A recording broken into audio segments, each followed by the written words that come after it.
네, 교통을 다 받으셨나요? 네, 오늘 오전엔 하나님의 두 본성에 대해서 우리가 나눠보려고 하거든요. 그러니까 삼위일체를 믿는 사람들은 단일 신격 하니까 뭐 양태론과 혼동하기도 하고요. 그렇지 않다는 것을 설명하면은 하나님의 육은 껍데기일 뿐이냐고, 그러면 예수님은 그냥 몸이라는 것이냐고, 침례 받으실 때나 기도하실 때 혼자 자문다답을 하셨던 것이냐, 그런 말도 안 되는 교리를 들이지 말라고 그렇게 말을 합니다. 그런데 그런 의구심은 하나님의 두 본성을 이해하지 못한 결과이고요, 하나님을 마치 사람의 눈높이에서 이해하려고 하는 그런 혼란스러운 그 일에서 비롯된 비판이라고 보시면 돼요. 그래서 우리가 1시간 더 신성과 인성에 대해서 나누고 마무리하려고 합니다. 우리가 이제 알다시피 하나님께서는 신성한 분이에요. 그런데 주님은 인성도 지니게 되셨다는 사실이에요. 자, 그런데 이것을 하나님의 세 위격 중에 한 분이 성육신을 했다고 하면은 그것은 삼위일체 교리가 되는 것이에요. 그렇다고 아버지가 성육신을 했다고 하면 그 또한 오해의 소지가 있긴 합니다.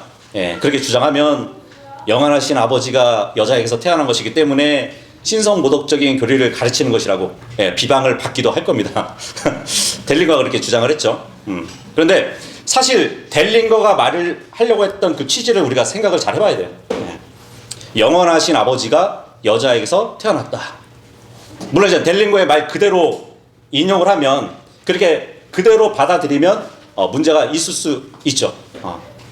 그 말을 문자적으로 이제 하나님의 신성이 마리아의 태에서 시작이 되었다라는 뜻으로 이해한다면 당연히 잘못된 말이 될 것이란 말이에요.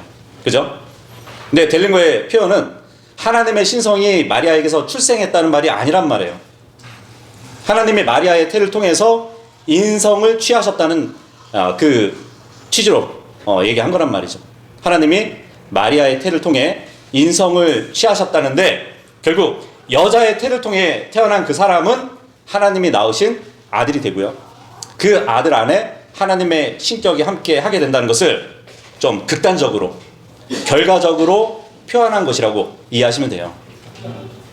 왜냐하면 이 성육신은 하나님 자신이 하신 것이기 때문에. 그죠? 근데 삼일체를 믿는 그런 사람들은 한 위격이 되시는 아들이 마리아를 통해 사람으로 태어났기 때문에 아버지라고 하니까 발끈하게 되는 것이에요. 잘 기억하세요.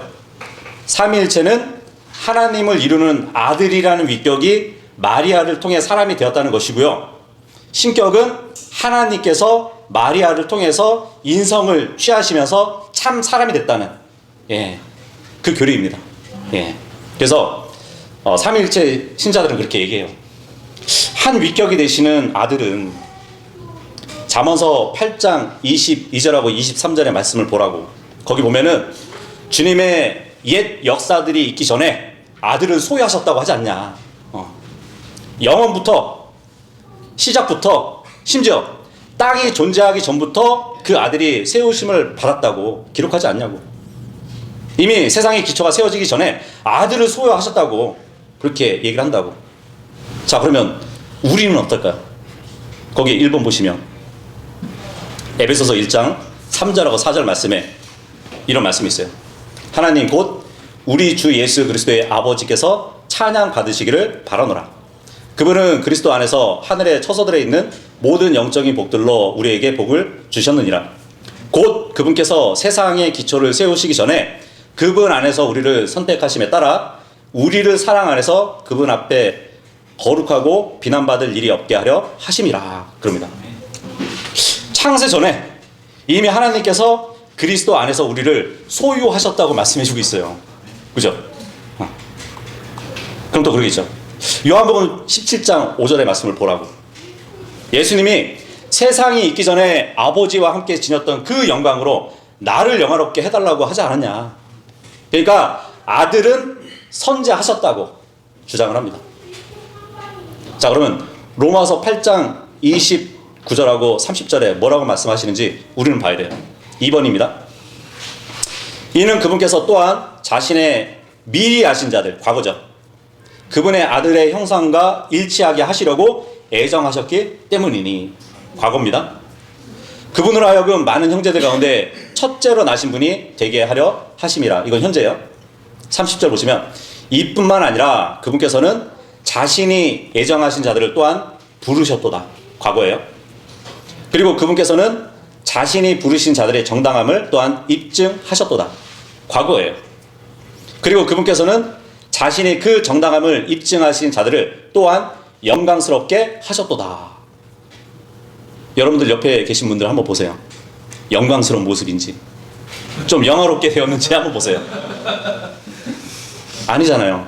근데 지금 말씀에는 과거형으로 기록해주고 있단 말이에요. 하나님의 눈에는 이미 우리는 영화롭게 된 자들이에요. 네. 하나님은 시작과 끝이 되시는 분입니다. 그죠? 여러분들 동그라미 한번 딱 그려보시고 시작점을 딱 표시해 보세요. 그 표시는 시작만 될 뿐만 아니라 끝도 될 수 있어요. 그죠? 그러니까 주님은 영원하신 분이라는 얘기예요. 그러니까 우리 눈에는 과거, 현재, 미래를 나누지만 주님은 시간의 구애를 받지 않으시는 분이거든요. 구약 성경은 히브리어로 기록되어 있잖아요. 그 히브리어는 시제가 없다는 거 아세요? 동사만 있어요. 그러니까 하나님의 눈에는 과거, 현재, 미래가 하나로 보이는 거예요. 예. 그 안에서 일하시는 분이 하나님이시란 말이에요.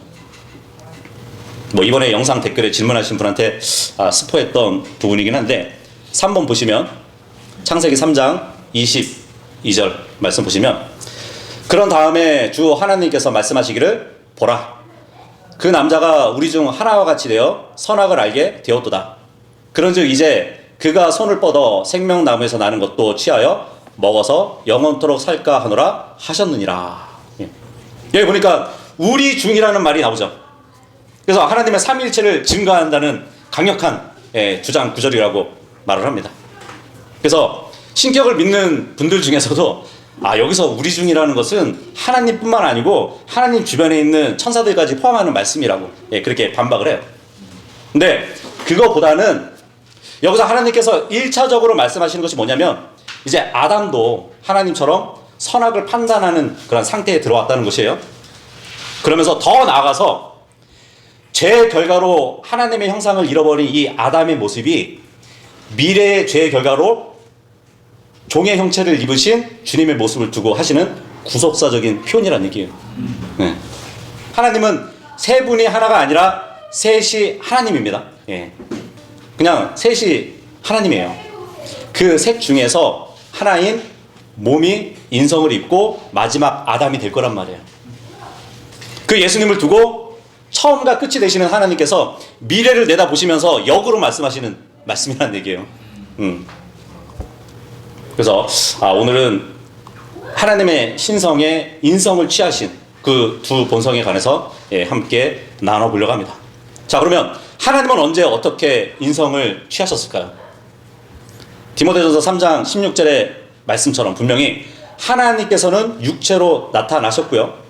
그 육체로 나타나신 참 하나님이 예수 그리스도라고 말씀을 해주십니다.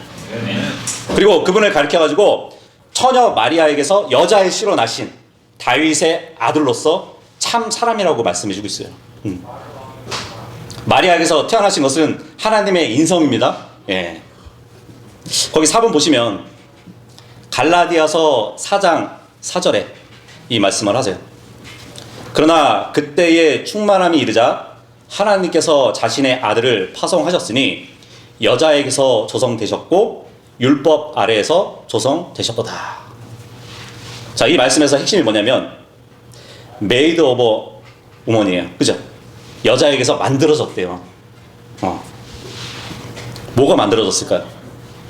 5번 보시면 마태복음 1장 20절에도 보면 그러나 그런 일들을 생각하는 동안 보라 주의 천사가 꿈속에서 그에게 나타나서 이같이 말하였더라. 너 다윗의 자손 요셉이여 너의 아내 마리아를 너에게 데려오는 것을 두려워하지 말라. 이는 그녀 안에 잉태된 그것은 성령으로 되었기 때문이라.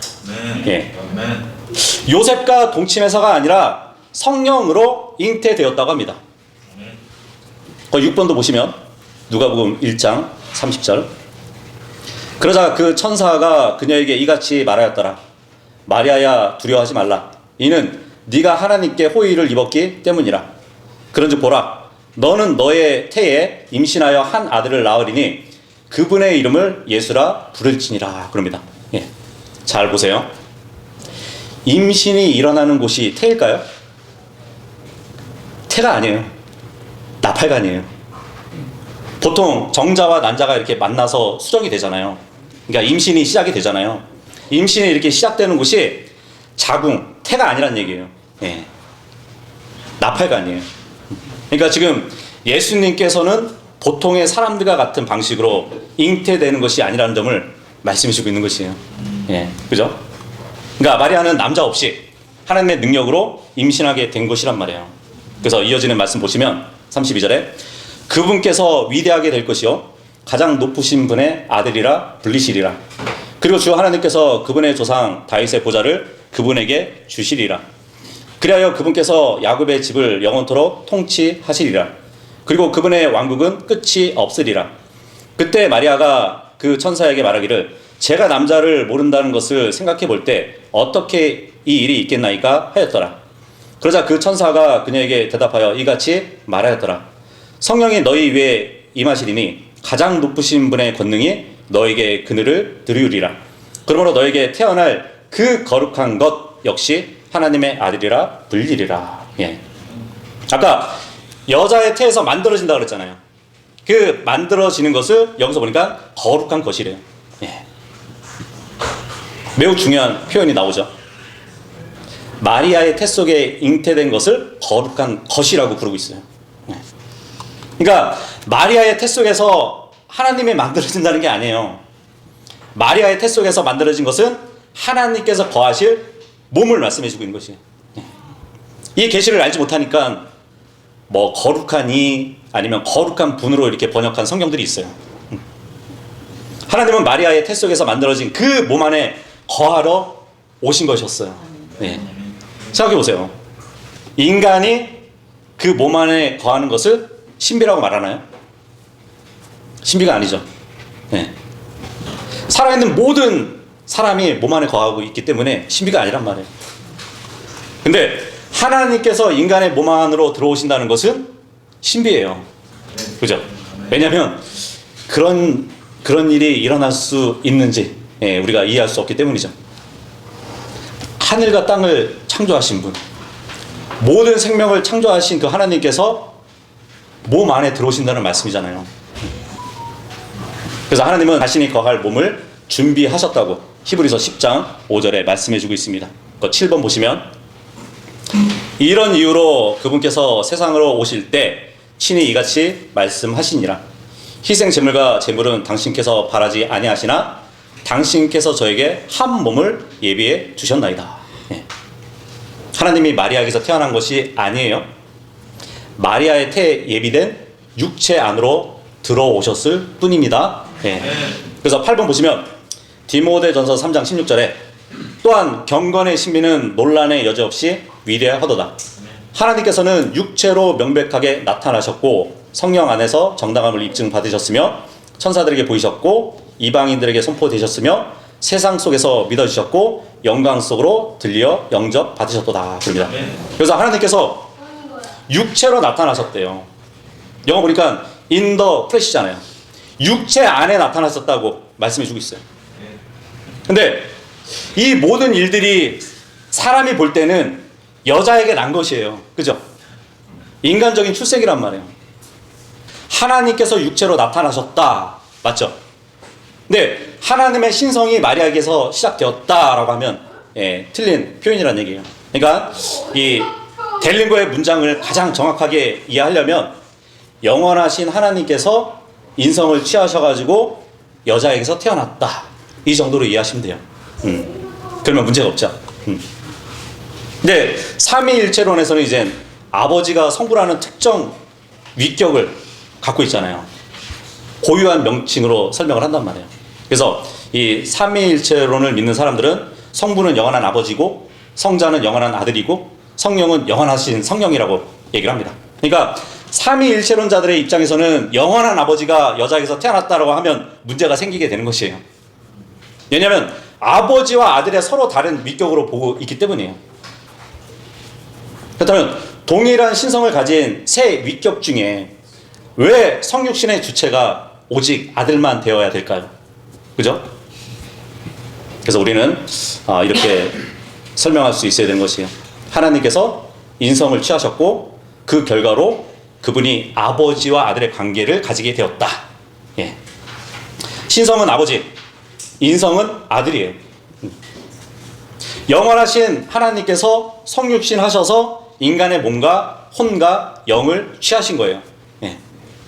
근데 그 인성 안에서 여자에게서 태어나셨다는 게 델링거의 주장이고 뉘앙스인 거예요. 예.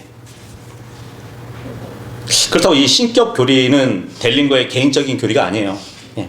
성경의 교리를 바르게 나누어서 정리한 부분이 바로 이 신격 교리라는 얘기예요. 근데 왜 사람들은 이 성경의 교리를 사람의 이름으로 막 러크만 교리, 제임스 낙스 교리 등으로 이 수식해가지고 부르는지 모르겠어요. 누구가 이런 성경 교리를 가르쳤다고 이렇게 표현하면 안 돼요? 그죠? 뭐 그렇게 울타리를 쳐야 뭐 한 번에 나락으로 보낼 수 있다고 이렇게 생각해서인지 모르겠습니다. 예. 아무리 잘 가르치는 교사라고 해도요, 항상 좋은 열매만 맺을 수 있는 것은 아니에요. 그죠? 악한 열매가 보이더라도 그에게서 좋은 것만 취하면 돼요. 예. 카톨릭에서도 일부 진리가 있다고 말을 하더라고요. 그 중에서도 삼위일체를 진리로 믿고 수용한대요. 생각해 보세요. 그 카톨릭의 규모와 역사와 그들의 악한 열매에 비해서 델링거가 잽이 되겠어요? 어쨌든 영원하신 하나님은 세상의 구원자가 되시기 위해서 사람이 되셔야 하셨다는 것이에요. 그래서 주님은 정말 문자 그대로 하나님 사람, 갓맨이 되셨던 것이에요. 하나님이 스스로 인간의 모습을 취하셔가지고 인간의 몸으로 이 땅에 사신 것을 하나님의 인간 되심이라고 말을 합니다. 그러니까 육신으로 나타나신 하나님을 하늘의 하나님보다 낮은 지위이기 때문에 예수님은 단순한 목수 직업을 가진 사람이라고 이렇게 주장하는 분들도 있어요. 그러니까 그분의 신성을 부인하는 자유주의자들이 있다는 것이에요. 그리고 그 반대로는 예수님은 하나님이시지 절대 인간은 아니셨다고 그렇게 주장하면서 그리스도의 인성을 부인하는 종교적인 광신자들도 있습니다. 둘 다 거짓 교리를 가르치는 것이에요.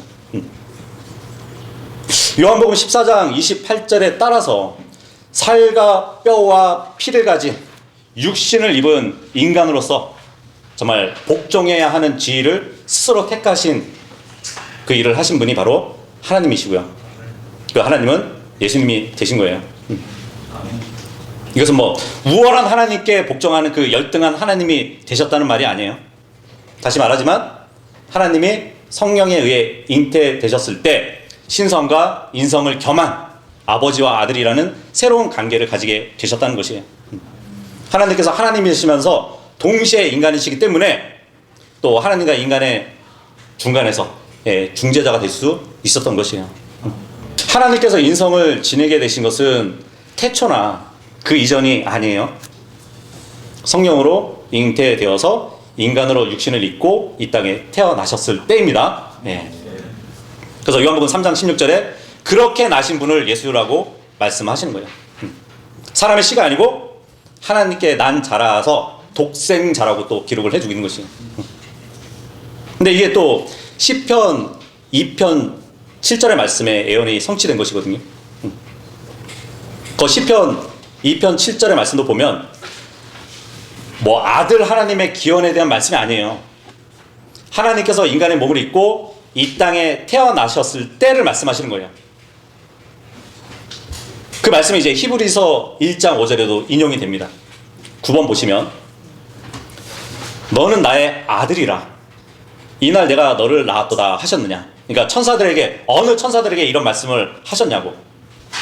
또다시 내가 그에게 한 아버지가 되겠으며 그는 나에게 한 아들이 되리라 하셨느냐. 그죠? 천사들은 한 아들이 아니고 아들들이잖아요. 하지만 예수 그리스도는 한 아들이 되신 거예요. 하나님을 출생한 적이 없어요. 주님은 모든 것이 있기 전부터 항상 존재하셨던 하나님이십니다. 인성을 취하기 위해서 사람의 몸을 입으신 거예요.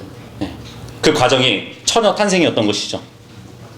그러니까 마리아는 자기 태에서 자란 한 인간의 어머니이지 그 몸 안으로 들어오신 하나님의 어머니가 아니에요. 이렇게 하나님의 인성을 취하셨을 때는 영, 혼, 몸을 지닌 한 사람이 되신 거란 말이에요. 10번 보시면은 요한일서 5장 7절하고 8절 말씀. 이는 하늘에서 증거하시는 셋이 있으니 아버지와 말씀과 성령이라 이 셋은 하나이기 때문이라 그러죠. 하나님은 신성의 위치에서 한 분 아버지로 계셨어요. 그리고 8절 보시면 그리고 땅에서 증거하는 셋이 있으니 성령과 물과 피며 이 셋은 하나 안에서 일치하느니라고 합니다. 근데 어떤 분은 이제 킹제임스 성경 어느 판본을 보느냐에 따라서 성령이냐 인간의 영이냐 이걸 알 수 있다고 주장을 합니다. 근데 우리는 그런 것을 다툴 필요는 없어요. 영어 본문에 대문자 S냐 소문자 S냐 가릴 필요가 없다는 얘기예요. 이 킹제임스 성경의 어느 판본이든지요 오류가 없어요. 오류 없는 하나님의 말씀이에요.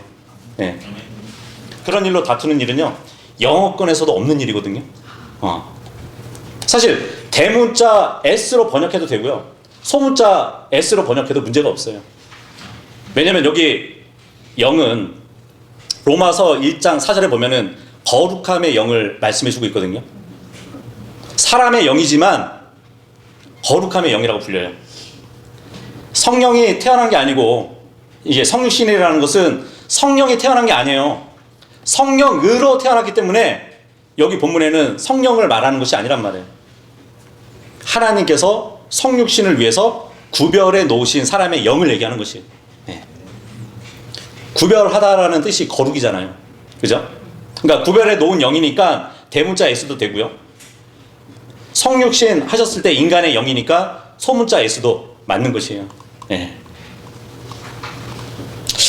요한복음 11장 33절에 보면은 그 나사로가 죽은 무덤가에서 막 신음하시고 괴로워하셨던 예수님의 인간의 영을 얘기해 준단 말이에요. 또 십자가에서 죽으실 때 내 영을 받아주소서 그랬잖아요. 그 영을 말씀해 주고 있는 것이에요. 그리고 물과 피를 가지셨다고 합니다. 십자가에서 창으로 찔리신 그 주님의 몸에서 물과 피를 쏟으셨잖아요. 그래서 하나님이 인간이 되셨구나 이것을 증거하는 물과 피라는 것을 말씀해 주고 있고요. 자, 그렇게 인성을 취하시면서 참 사람이 되셨단 말이에요. 인간의 혼도 갖고 계셨어요. 그래서 마태복음 26장 38절에 보면은 예수님은 겟세마네에서 내 혼이 극도로 슬픔에 차서 죽을 지경이라고 말씀도 하셨죠. 이렇게 마치 아들이 아버지께 순종하는 것처럼 스스로 인성을 취하시면서 순종하는 위치에 서게 되신 거란 말이에요. 자, 그러면 생각해 보자고요. 여기서 하나님 아버지가 인간으로 오셨다는 말은 결국 완전한 하나님과 완전한 사람이 되셨다는 건데, 그렇게 되면 하나님의 혼도 있고 사람의 혼도 있는 것이잖아요. 그죠? 그럼 질문이 생기게 된단 말이에요. 그래서 이런 관계를 들어가지고 박진영은 이제 혼과 혼의 관계라는 것은 결국 두 하나님이 되신 거다 이렇게 잘못 알고 주장을 하게 된 것이에요. 뭐 거기까지 안 가더라도 대부분 혼과 혼이면은 위격과 위격의 관계가 되는 게 아니냐고 얘기할 수도 있을 겁니다. 하나님도 혼이 있고 인성을 가지시면서 인간의 혼을 갖고 계시단 말이에요. 하나님의 인간으로 오셨으면 하나님의 혼, 인간의 혼이라는 문제가 생긴다는 얘기잖아요. 그래서 여기 혼이라는 것은 독립된 인격을 가리키느냐, 이 전제가 매우 중요해요. 근데 혼이 있다는 것은요, 인격이 있다는 그런 이꼴이 아니에요. 하나님께서 인간으로 오셨을 때 신성에는 하나님의 본질적인 속성이 있는 것이고요, 인성에 있어서는 인간의 몸과 혼과 영이 있었던 것이에요. 그렇다고 이 두 혼이 각각 독립된 인격으로 계산해서는 안 되는 것이란 말이에요. 생각해 보세요. 삼위일체 교리도 보면 아버지, 아들, 성령이 다 혼이 돼야 인격이 될 수 있는 거예요. 그렇게 되면. 그렇지 않나요? 혼과 인격을 이 꼴로 이렇게 보시면 혼란이 오는 것이에요. 어쨌든 주님은 인성을 가지시면서 인간의 혼이 있었습니다. 하나님께서 인간으로 오셨다면 하나님의 혼과 인간의 혼을 같이 가지고 계셨던 거란 말이에요. 뭐 그리스도의 신성과 인성은 서로 구별되어 가지고 이렇게 표현은 될 수 있어요. 근데 구별된다는 그 사실 자체가 별개의 인격을 이렇게 의미하지는 않는다는 얘기예요. 자, 그렇다면 성경은 하나님의 신성과 동시에 인성을 가지신 분이라는 것을 우리가 어떻게 알 수 있을까요? 11번 보시면 빌립보서 2장 5절에서 8절 말씀입니다. 너희 안에 이 생각이 있게 하라. 이 생각은 그리스도 예수 안에 있었느니라. 그분께서는 하나님의 형체로 계시기에 하나님과 동등하심을 강탈하는 것으로 생각하지 아니하셨느니라. 그러나 스스로 이름 없이 되셨으며 자기 위에 종의 형체를 취하셨고 사람들과 같은 모습이 되셨느니라. 그리고 사람과 같은 모양으로 발견되신 그분께서는 스스로 겸손하시어 죽음 곧 십자가의 죽음에 이르기까지 순종하셨느니라. 여기서 하나님의 종의 형체를 가지셨어요. 근데 여전히 하나님의 형체로 계신대요. 이게 무슨 말일까요? 신성과 인성을 함께 가지고 계신다는 말씀이에요. 여기 본문 다시 보시면 자기 위에 종의 형체를 취하셨다잖아요. 그죠? 하나님의 형체 위에 종의 형체를 취하셨다는 얘기예요. 그래서 12번 보시면은 골로새서 2장 9절에도 그 말씀을 해주고 있는 것이에요. 이는 그분 안에는 신격의 모든 충만함이 몸의 형체로 거하시기 때문이라고 합니다. 인간의 몸을 가지고 계셨지만 그 안에 신격의 모든 충만함이 함께 있는 것이란 말이에요. 신격의 모든 충만함이 육체적으로 그리스도와 안에 거하신다는 것은 신성과 인성이 함께 하신다는 말씀이에요. 그래서 하나님께서 인성을 취하심으로써 신성과 인성이 한 그리스도 안에서 함께 존재하게 되었다는 그 말씀을 우리는 알아야 되는 것이에요. 근데 이 구조에서 아버지와 아들의 관계가 형성되었다고 설명할 수 있지만 그것을 두 개의 독립된 인격체라고 보시면 안 된다는 얘기예요. 요한복음 17장에 보면은 예수님께서 아버지께 기도하는 장면이 나오죠. 뭐 삼위일체에서는 아들이라는 독립된 위격이 아버지라는 독립된 위격에게 기도한다고 이렇게 설명을 한단 말이에요. 하지만 신격 교리로 보면 성육신하신 하나님께서 인간의 위치에서 신성을 향한 관계 안에서 아버지께 기도하는 장면이라고 설명할 수 있는 것이에요. 그래서 예수님의 기도는 실제적인 것이에요. 13번 보시면은 요한복음 12장 27절하고 28절에 보면 예수님은 저를 구원하여 주옵소서 그러잖아요. 아버지여 당신의 이름을 영화롭게 하소서 합니다. 그리고 하늘에서는 그때 하늘로부터 한 음성이 임하였으니 말씀하시기를 내가 그 이름을 영화롭게 하였고 또한 그것을 다시 영화롭게 하리라 이렇게 말씀을 하셨단 말이에요. 이것을 신격 교리적으로 보면 인성을 입고 낮아지신 하나님께서 아버지께 말씀하시고 하나님께서 하늘에서 응답하신 그런 관계로 설명할 수 있는 것이에요.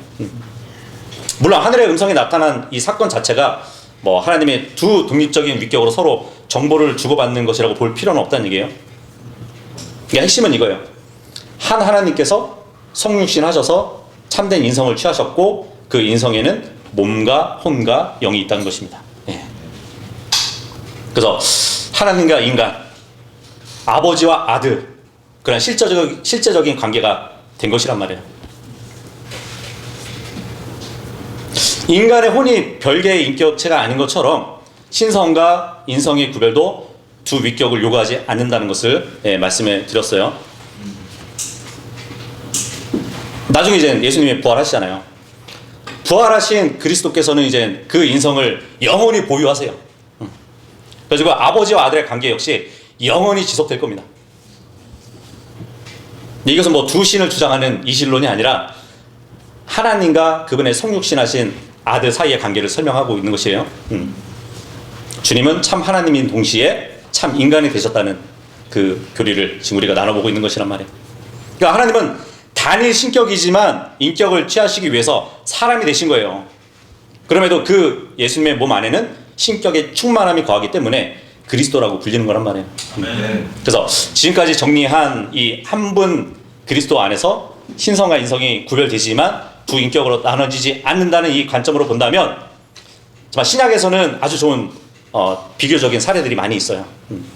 특히 같은 사건, 같은 장소, 같은 문맥 안에서 인간적인 약함이 나오시면서도 신적 권능이 연속해서 나타나는 본문을 우리가 찾아볼 수 있다는 얘기예요. 첫 번째는 마가복음 4장 37절에서 41절에 보잖아요. 그럼 예수님은 선박 뒤에서 이제 베개를 딱 베고 주무세요. 피곤하셔가지고 배 안에서 주무신단 말이에요. 근데 제자들이 막 두려워가지고 예수님을 깨웠어요. 그때 예수님이 어떤 행동을 하셨죠? 즉시로 바람과 바다를 명령하셔가지고 잠잠하게 만드세요. 같은 장면인데 피곤하시고 신적 권위를 행하시고, 그죠? 그래서 제자들이 이분은 어떤 부류의 사람이기에 심지어 바람과 바다도 그분께 순종하냐고 그러잖아요. 한 사건 안에 인성과 신적 권능이 기록되고 있는 것이에요. 아멘. 피곤해서 잠드신 분과 자연에게 명령하신 분이 동일한 예수님이란 얘기예요. 그리고 두 번째는 요한복음 11장에 보면 이제 죽은 나사로 때문에 슬퍼하는 자들을 딱 보시고 예수님은 자신의 영으로 막 신음하시고 괴로워하셨어요. 근데 그랬던 그분이 나사로의 무덤 앞에서 나사로야 나오라 명령을 하십니다. 죽었던 나사로가 나와요. 죽음을 슬퍼하시던 인간적인 모습을 보이시면서도 생명을 명하시는 신적 권능이 한 문맥에 함께 있다는 얘기예요. 아멘. 그리고 세 번째는 이제 요한복음 4장에 보면은 사마리아 여인을 딱 만나시는 예수님을 보시면 마실 물을 달라고 그래요. 근데 실제로 목말랐기 때문에 물을 달라고 하신 거거든요. 근데 조금 뒤에 뭐라고 하시는지 아세요? 누구든지 내가 줄 물을 마시는 자는 결코 목마르지 않을 것이라고. 근데 물을 왜 달라고 그래요? 그죠? 오히려 내가 그에게 줄 물은 그 안에서 영원한 생명으로 솟아오르는 샘물이 되리라, 이 말씀을 하셨단 말이에요. 목마르셨던 분이 목마르지 않은 생수를 주신다면서 인성과 신적인 생명의 권능이 한 문맥에 기록되어 있다는 얘기입니다. 네 번째는 마태복음 4장 2절에 보면은 예수님은 광야에서 배고파 하셨어요. 그런데 마태복음 14장 16절에 가서는 5,000명을 초원에서 먹이시는 모습을 볼 수 있습니다. 자신이 배고프셨던 그 인성과 수천 명의 필요를 채우시는 신적 권능을 볼 수 있다는 얘기예요. 그리고 다섯 번째는 요한복음 4장 6절에서 7절에 보면은 예수님이 여행으로 인해서 지치셨어요. 근데 복음서 전체를 딱 보잖아요. 예수님께서 병든 자를 고치시고요, 마귀를 쫓아내시고 죽은 자를 일으켜주세요. 그리고 여섯 번째는 마태복음 8장 2절과 3절에 보면은 나병 환자가 주여 당신께서 원하시면 당신께서는 저를 정결하게 하실 수 있나이다, 이렇게 얘기를 합니다. 그때 예수님은 손을 내밀어 가지고 그 환자를 만져주시거든요. 내가 원하노니 너는 정결해지라. 그랬더니 즉시 나병이 깨끗해졌어요. 그러니까 예수님은 실제 몸을 가지고 있었기 때문에 손을 내밀어 가지고 그 나병 환자를 만지신 거예요. 그런데 치유를 일으키시는 그 신적 권능이 발휘된 것이에요. 인성과 신적 권능을 볼 수 있다는 얘기예요. 자, 그리고 일곱 번째는 이제 요한복음 18장 3절에서 6절에 보면 군사들이 예수님을 잡으러 옵니다. 나사렛 예수, 그가 누구냐고. 근데 그 이름은 사람의 이름이에요. 그죠? 근데 곧바로 예수님은 자신을 붙잡아 가라고 허락하세요. 그러면서 동시에 그가 나라고, I am he 그러거든요. 그랬더니 예수님 앞에서 사람들이 막 넘어지는 모습을 볼 수 있다는 얘기예요. 자신의 하나님이심을 보이셨단 말이에요. 그러니까 능력이 없어서 잡혀가시는 것이 아니라 스스로 자신을 내어주셨다는 것을 말씀해 주신다는 거죠. 여덟 번째는 마태복음 26장 39절 53절에 보면 예수님은 이제 겟세마네에서 기도하셨습니다. 오 나의 아버지가 만일 그것이 가능하시거든 이 잔을 제게서 지나가게 하여 주시옵소서 그래요. 그러니까 인간적으로 극심한 고통과 순종이 나타나는 장면이에요. 근데 거기서 예수님을 붙잡는 자들 앞에서 뭐라고 말씀하시는지 아세요? 내가 원하면 천사들을 부를 수 있다고 그래요. 인성으로서는 고난 앞에서 기도하셨던 그분이 원하시면 12군단 이상의 천사를 부를 수 있다고 그렇게 말씀을 하셨다는 얘기예요. 근데 그 권능을 가지신 그분이 십자가를 피하기 위해서 사용하지 않으셨다는 거예요. 예. 그러니까 능력이 없어서가 아니라 능력이 있으셨지만 순종으로 자신을 내어주셨다는 것을 보여주는 말씀이라는 얘기예요. 그리고 아홉 번째는 요한복음 10장 17절에서 18절 보시면 예수님은 십자가에서 죽으실 뿐만 아니라 그분의 생명을 스스로 다시 취하실 권능을 가지고 계셨대요. 그러니까 인간적으로는 실제로 죽으신 거예요. 인성의 측면에서는 실제로 죽으신 거란 말이에요.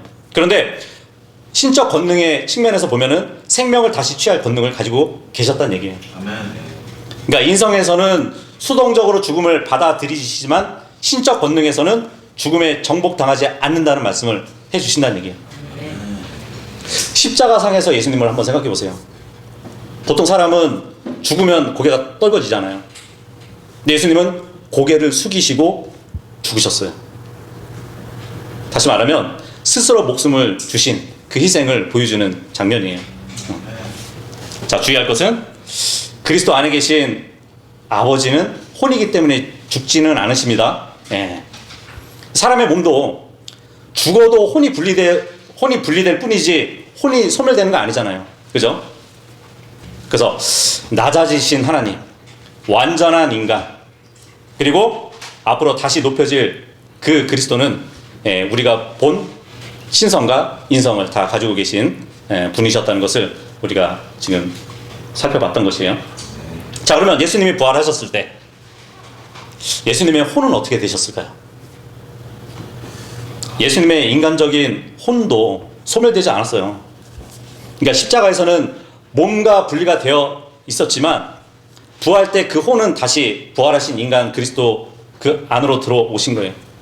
다시 완전한 인성에 참여했다는 얘기예요. 그러니까 죽음이라는 것은 혼의 소멸이 아닙니다. 죽음은 몸과 혼과 영의 분리예요. 근데 부활할 때 재결합을 했던 것이에요. 그러니까 그분의 인성은 실제로 죽음을 경험했다는 얘기예요. 근데 신격 자체가 죽은 것은 아니에요. 신격은 죽지 않지만 신격을 가지신 동일한 그리스도께서 인성 안에서 실제로 죽으셨다는 얘기예요. 그리고 부활 후에는 인간의 혼과 영과 몸이 다시 완전한 인성을 이루시면서도 그 몸은 이제 썩지 않는 영적인 몸이 되신 거란 말이에요. 그 상태의 동일한 그리스도께서 높임을 받으셔가지고 모든 이름 위에 뛰어난 이름을 가지시고 통치하시게 될 것입니다. 예. 거 14번 보시면 사도행전 7장의 스데반의 현실을 딱 보잖아요. 그럼 예수님은 부활 후에도 신성과 인성을 가지신 분으로 기록해주고 있어요. 스데반이 본 장면이 이제 사도행전 7장 55절 56절 말씀이에요. 그러나 성령으로 충만한 스데반은 하늘 속을 확고히 올려다 보았으며 하나님의 영광과 하나님의 오른편에 서 계신 예수님을 보았기에 말하기를 보라, 내가 하늘들이 열린 것과 또 하나님의 오른편에 서 계신 인자를 보노라 그럽니다. 여기에 놀랍게도 두 가지 표현이 동시에 나와요. 하나님의 영광과 인자. 그죠? 여기 스데반이 이제 막연하게 예수님을 보았다고 말하지 않아요. 하나님의 영광과 인자이신 예수 그리스도를 함께 본다는 얘기예요. 신성과 인성이에요. 잘 보세요. 하나님이 아니라 하나님의 영광이라고 합니다. 하나님의 영광 중에 예수님을 보았다는 얘기예요. 그 15번 보시면 디도서 2장 13절에 그런 말씀이 있거든요. 그 복된 소망과 위대하신 하나님 곧 우리 구원자 예수 그리스도의 영광스러운 나타나심을 고대하게 하셨느니라. 우리가 지금 소망하고 기다리는 것은 예수 그리스도의 영광스러운 나타나심이잖아요. 그죠? 영광스러운 나타내심이 누구라고요? 예수 그리스도. 그런데 변개된 성경을 보면은 예수 그리스도의 영광의 나타남이라고 해놨어요. 예수 그리스도가 아니라 그분의 영광만 본다는 얘기예요. 마찬가지로 하나님의 영광이라고 하면은 하나님 자체가 아니라 누군가의 영광이 하나님이라는 말을 해주고 있는 것이에요. 그래서 사도행전 본문은 하나님의 영광 가운데 계신 그리스도를 본다는 말이란 말이에요. 부활 전에 주님의 영광은 어땠죠? 요한복음 1장 14절에 보면 우리가 그분의 영광을 보았는데 아버지의 독생자로서의 영광이라 그러잖아요. 부활 후에는 하나님으로서의 영광을 가지셨다고 말씀해주고 있는 것이에요.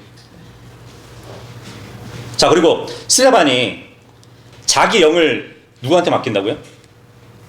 예수님께 맡긴대요. 이것도 한번 생각해 보세요. 예수님도 십자가에서 자신의 영을 하나님께 맡긴다고 했어요. 그죠? 인간으로서 자기의 영을 아버지께 맡긴 거란 말이에요. 근데 지금 인간 스데반이 예수님께 자신의 영을 맡긴대요. 이 말은 뭐죠? 단순한 인간의 범위를 넘어서는 신적 권위를 갖고 계신 그분께 영을 넘긴다는 얘기예요. 그죠? 그래서 부활 후에도 여전히 신성과 인성을 가지고 계신 그리스도를 보고 있는 것이에요. 자, 이제 마지막으로 아들의 위치에 계신 이 예수님께서 아버지가 될 수 있냐, 그것을 설명하려고 합니다. 16번 보시면 고린도전서 15장이 나오는데, 이 고린도전서 15장은 부활의 순서를 말씀하시는 문맥이에요. 23절부터 보시면, 그러나 모든 사람이 저마다 자기 자신의 차례에 살게 되리니 첫 열매들인 그리스도시요. 이 부활은 예수님과 구약 성도들의 부활을 말씀해주고 있겠죠. 다음은 그분께서 오실 때 그리스도께 속한 자들이라. 예수 그리스도 안에 있는 교회의 부활을 말해주고 있어요. 24절 보시면 그 뒤에는 끝이 오리니, 이 끝은 예수님이 말씀하신 끝까지 견디는 자는 구원을 받으리라고 하셨던 그 끝, 환난 끝에 환난 성도들의 부활을 말해주고 있는 것이에요. 이렇게 부활이라는 것은 첫 열매, 추수, 이삭 죽기로 이렇게 농사에 비유되기도 합니다. 자, 그런데 그 끝은 또 언제라고 말씀하고 있죠? 그분께서 하나님, 곧 아버지께 왕국을 넘겨드리실 때요, 그래요. 예전에 이제 1000년 동안 통치했던 그 왕국을 영원으로 들어갈 때쯤에 아버지께 넘겨드린다고 이렇게 이해를 했었거든요. 근데 그 말이 아니라 환란이 끝나면서 왕국이 도래하잖아요. 그 통치권을 아버지께 넘긴다는 말씀으로 봐야 되는 것이에요. 네. 이어지는 말씀 보시면 그러잖아요. 그분께서 모든 다스림과 모든 권위와 권능을 평정하실 때라. 여기서 그분은 아버지를 말하는 것이에요. 그러니까 이스라엘이 회복되면 이전에 자기들을 다스리셨던 하나님, 그분이 왕이 되실 것이기 때문에 이 말씀을 하고 있는 것이에요. 그 25절 보시면 이는 그분께서 친히 모든 원수들을 그분의 발 아래 두실 때까지 통치하셔야만 하기 때문이라. 그렇죠? 이제 이스라엘의 신정 통치가 이루어졌어요. 이것은 그리스도께서 왕국의 통치권, 지배권을 아버지께 귀속시키는 것으로 보시면 이해할 수 있어요. 그리고 26절 보시면 멸망당할 마지막 원수는 사망이라고 합니다. 그러니까 그리스도의 천년 통치가 시작되고요. 사탄의 마지막 반역이 남아있겠죠. 그리고 최종적으로 사망이라는 것은 불호수에 던져지는 사건이 남아있다는 얘기예요. 자, 그런데 어떻게 아들의 위치에 있던 예수 그리스도가 아버지가 될 수 있을까요? 이것은 이제 이사야 예언을 통해서 해결해 볼 수 있는 것이에요. 17번 보시면 이사야서 9장 6절 말씀이에요. 이는 저희에게 한 아이가 태어나고, 성육신이죠. 저희에게 한 아들이 주어지기 때문이라. 아버지와 아들의 관계를 만드시고 인성을 가진 예수로 자신을 주셨다는 것을 말씀해 주고 있어요. 그런즉 정권이 그분의 어깨 위에 있을 것이요. 이 말씀은 미래에 그 예수께서 왕국을 받을 것을 말씀해 주겠죠. 그분의 이름은 경이로운 분이라, 조언자라, 막강하신 하나님이라, 영원하신 아버지라, 화평의 통치자라 불리리라. 특히 여기서 영원하신 아버지를 주목해야 돼요. 성육신하신 인간으로 오신 예수님, 그 안에 계신 아버지가 왕으로 신정 통치를 하실 것인데, 구약 때 보면은 이스라엘을 장자 삼으셨던 분이 하나님이시고 아들을 삼으셨으니까 그분이 아버지가 되겠죠. 그죠? 근데 나중에 이스라엘 백성들을 통치하실 때 그 백성들이 이분이 우리를 장자 삼아주신 그분이구나 알게 될 것이라는 얘기예요. 그래서 예수 그리스도를 영원한 아버지로 부를 것이라는 말씀을 해주고 있는 것이에요. 우리가 지금 예수님의 이름으로 기도를 받으시는 그분도 그리스도 그분이시고 그분은 아버지 하나님이세요. 네. 그러니까 초림 때 하나님께서 육체로 나타나셔가지고 자신을 메시아로 드러내셨어요. 근데 이스라엘은 그 왕을 거부했습니다. 주님은 자기 백성에게 오셨단 말이에요. 근데 왕으로 받아들이지 않았단 말이에요. 근데 이스라엘 하나님께서 왕으로 오셨는데 이스라엘은 우리에게는 카이사르 외에는 왕이 없다고. 그죠? 근데 재림 때의 상황이 완전히 바뀐다는 얘기예요. 스가랴서 12장 10절에 보면 이스라엘이 찌른 여호와 하나님을 바라보게 될 것이고요. 그리고 스가랴서 14장에 보면은 주님께서 올리브산에 서게 될 것이에요. 그래서 결국 이스라엘은 그분을 바라고 왕으로 인정하게 될 것입니다. 예. 그러니까 왕국을 통치하실 분은 예수님인데 이제 사람들은 구약 때에 신정 통치의 왕이셨던 그 하나님, 우리를 장자 삼으신 그 아버지가 바로 이분이구나 하는 것을 알게 될 것이라는 얘기예요. 그래서 예수 그리스도는 영원하신 아버지가 될 것이고 그렇게 불리게 될 것이라는 말씀을 해주고 있다는 얘기예요. 그래서 오늘 말씀을 정리하겠습니다. 그러니까 하나님께서는 인간으로 오셨어요. 인간으로 오셨을 때 신성에는 아버지의 본질적인 속성이 있었고요. 인성에는 참된 인간의 몸과 혼과 영이 있었습니다. 근데 두 호는 각각 독립된 인격으로 볼 필요가 없다고 말씀드렸어요. 신성은 하나님의 영적 존재와 그분에 속한 모든 신적 속성을 말하고요. 인성은 실제적으로 인간의 몸과 혼과 영을 말하는 것이에요. 그렇다고 둘이 합쳐져가지고 두 사람이 되는 것이 아니라 한 그리스도가 된 것이란 말이에요. 근데 지금도 그런 하나의 관계를 유지하고 계세요. 히브리서 4장 15절의 말씀 보면 인간의 몸을 입으신 그 하나님께서 이렇게 말씀을 해주십니다. 네.